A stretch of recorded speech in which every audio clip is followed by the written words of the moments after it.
Listening Library presents The Miraculous Journey of Edward Tulane by Kate DiCamillo, read for you by Judith Ivey.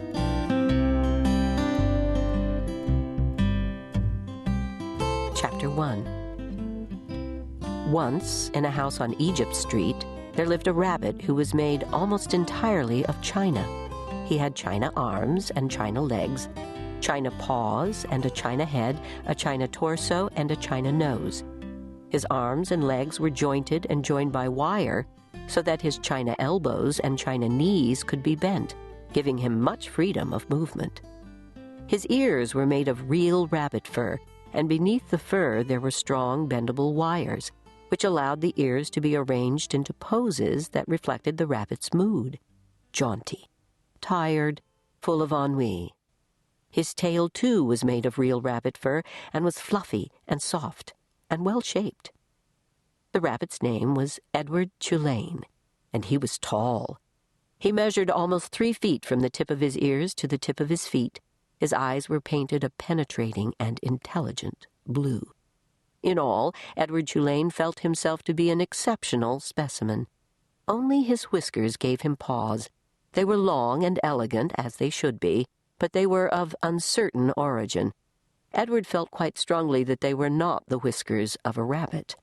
Whom the whiskers had belonged to initially, what unsavory animal, was a question that Edward could not bear to consider for too long, and so he did not. He preferred, as a rule, not to think unpleasant thoughts.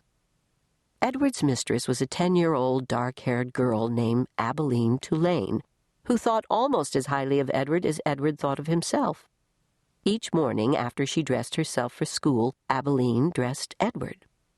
The china rabbit was in possession of an extraordinary wardrobe, composed of handmade silk suits, custom shoes fashioned from the finest leather and designed specifically for his rabbit feet, and a wide array of hats, equipped with holes so that they could easily fit over Edward's large and expressive ears. Each pair of well-cut pants had a small pocket for Edward's gold pocket watch. Abilene wound this watch for him each morning. "Now, Edward," she said to him after she was done winding the watch, "when the big hand is on the 12 and the little hand is on the 3, I will come home to you." She placed Edward on a chair in the dining room and positioned the chair so that Edward was looking out the window and could see the path that led up to the Tulane front door. Abilene balanced the watch on his left leg. She kissed the tips of his ears, and then she left, and Edward spent the day staring out at Egypt Street, listening to the tick of his watch, and waiting. Of all the seasons of the year, the rabbit most preferred winter, for the sun set early then, and the dining room windows became dark, and Edward could see his own reflection in the glass. And what a reflection it was! What an elegant figure he cut! Edward never ceased to be amazed at his own fineness. In the evening, Edward sat at the dining room table with the other members of the Tulane family: Abilene, her mother and father, and Abilene's grandmother, who was called Pellegrina.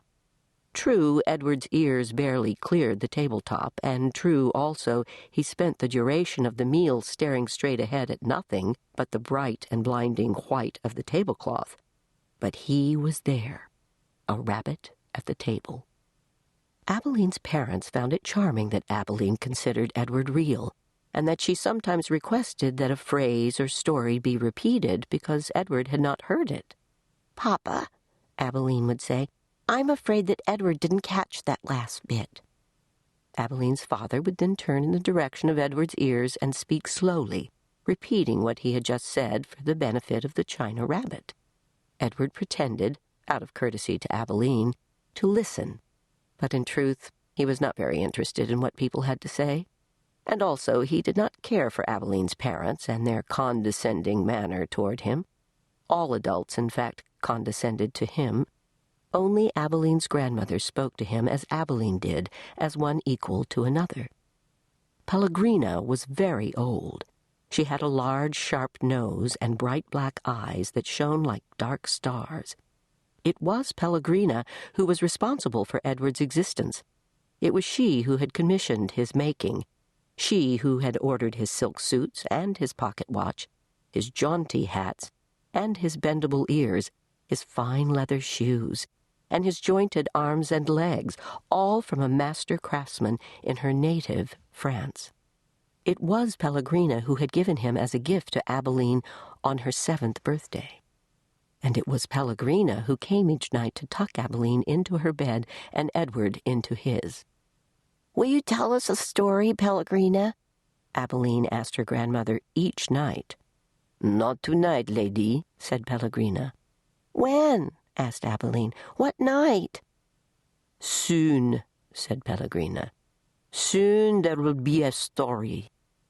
And then she turned off the light, and Edward and Abilene lay in the dark of the bedroom.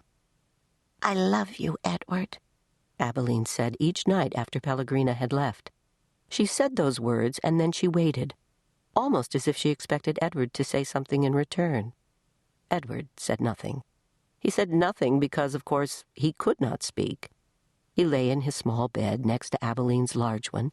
He stared up at the ceiling and listened to the sound of her breath entering and leaving her body, knowing that soon she would be asleep. Because Edward's eyes were painted on and he could not close them, he was always awake. Sometimes, if Abilene put him into his bed on his side instead of on his back, he could see through the cracks in the curtains and out into the dark night. On clear nights, the stars shone, and their pinprick light comforted Edward in a way that he could not quite understand. Often he stared at the stars all night until the dark finally gave way to dawn.